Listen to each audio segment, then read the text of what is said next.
My name's Amber Reeder and I'm here for the Roseville High School Avid Career Research Project, and I'm here with Ashley from Alaska Airlines. So when did you start this job? September of last year, but I had to do that 8 weeks of training, so about 2.5, 3 months now.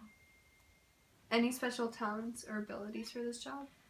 You definitely have to be a people person. You're going to be dealing with a lot of different types of people, and there can be some scary situations that happen, and you definitely have to have crisis communication to know how to handle some of what can be panic on the airplane. What could be a disadvantage for this career?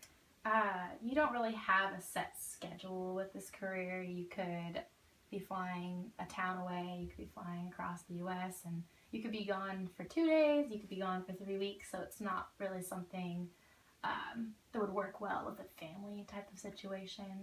Are there any special physical skills required for this job? Yeah.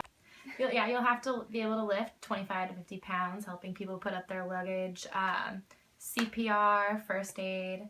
You're going to have to be able to stand for long periods of time, sit for long periods of time. What level of education do you need for this position? Well, on the job description and application, it says that you'll need a high school diploma or higher, but if you want your application processed faster, or you should have some sort of a degree, an associate's, and communication would be best. So upon hire, is there any additional training you had to do?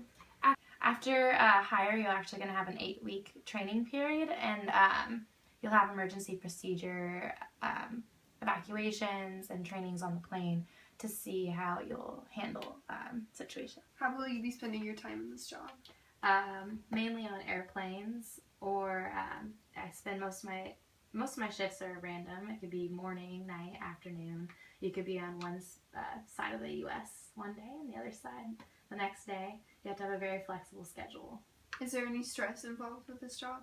Well, you are up in the air thousands of feet, and you're responsible for everyone's safety, and you stay in different spots that you don't really know, in areas that you've never been to and you don't know anyone.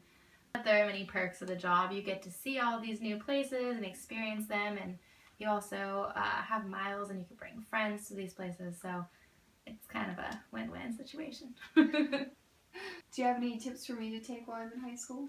I would get started with taking speech classes to get yourself comfortable talking to a variety of different people, and you will be talking to a variety of different people, so taking up a second language, Spanish. Also psychology, to kind of get to know like the human mind and how people react to different circumstances that may happen on the plane. Also do your research when applying for an airline, so you know where you're gonna be. Like Alaska Airlines, where I was stationed out there, so I have to go back and forth, so look to see if you want to stay in your area, or an airline that you want to go travel, or Paris. I know that you're talking about that, so